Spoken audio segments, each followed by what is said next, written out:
good afternoon, everyone.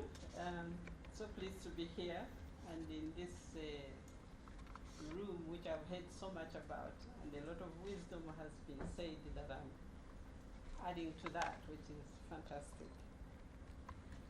Actually, what I'm going to talk about is really to do with the way the authentic voice of the African woman, of women, is missing from our decision-making positions. As I have indicated those figures you see there in these 15 countries of our SADC region. These are very central places and very male-dominated and also very middle-class dominated. So obviously the voices of the grassroots women are missing. In Parliament, only 6 countries have reached 30% in the gender aspect. And this is, I'm using 30% here because SADC was one of the very first economic regional commissions that had a gender policy in 1997, which was a gender declaration on development to ensure that women are participating fully. And they had put the threshold of 30% by the year 20,000. And of course, many countries, as you can see, are still behind.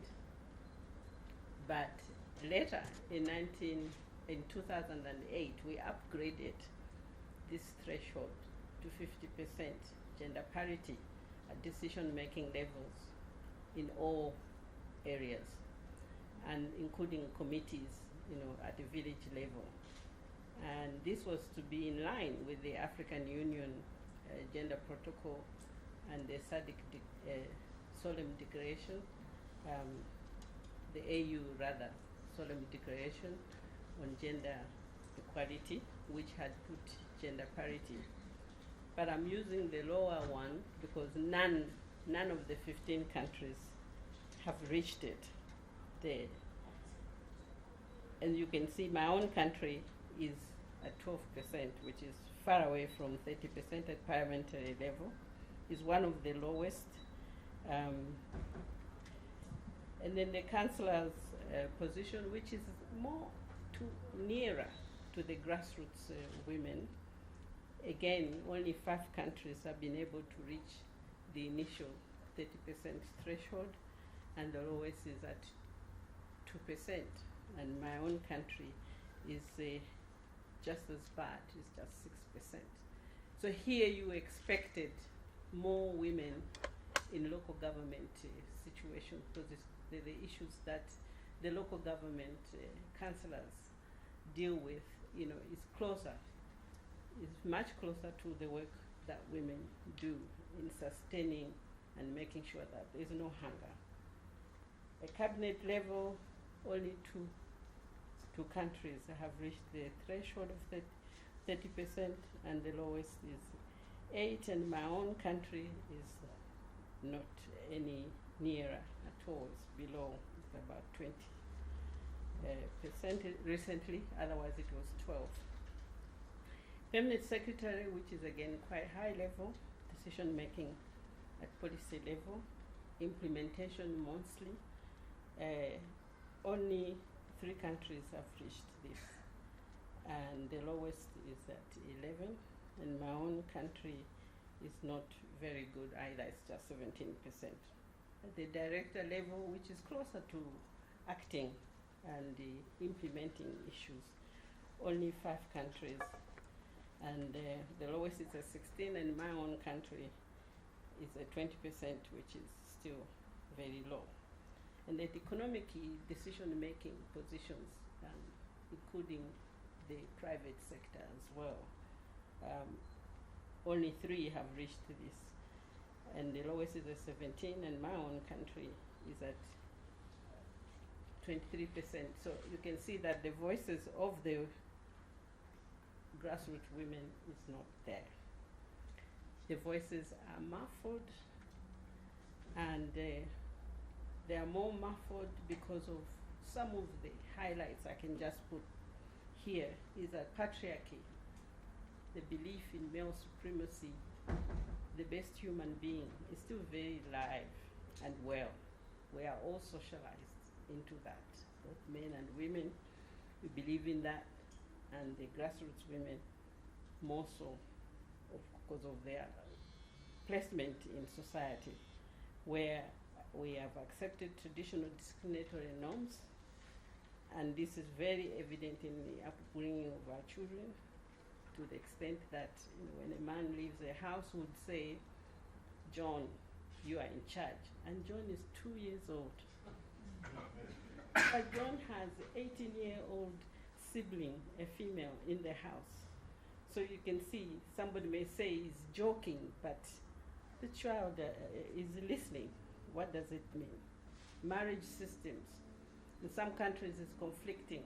There's traditional, and there is also the statute one. They both discriminate one way or another. An example, in my country, you pay lobola, the bride price, immediately. That price is not to help the new bride how to make up her family, live happily. It goes to the family. She never gets anything.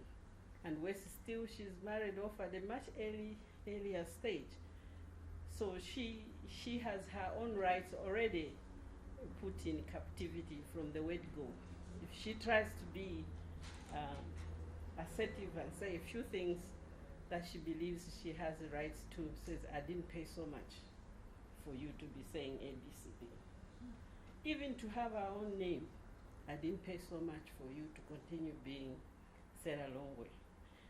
So those issues are quite muffling. So you tend to keep quiet. The inheritance issues, you don't get much. Land, which is most important, which the grassroots women believe on and depend on for self-sustenance, you get it through your maternal uncle or your paternal brother or father to some extent. But if you do get, some countries, some ethnic groups do give land to women.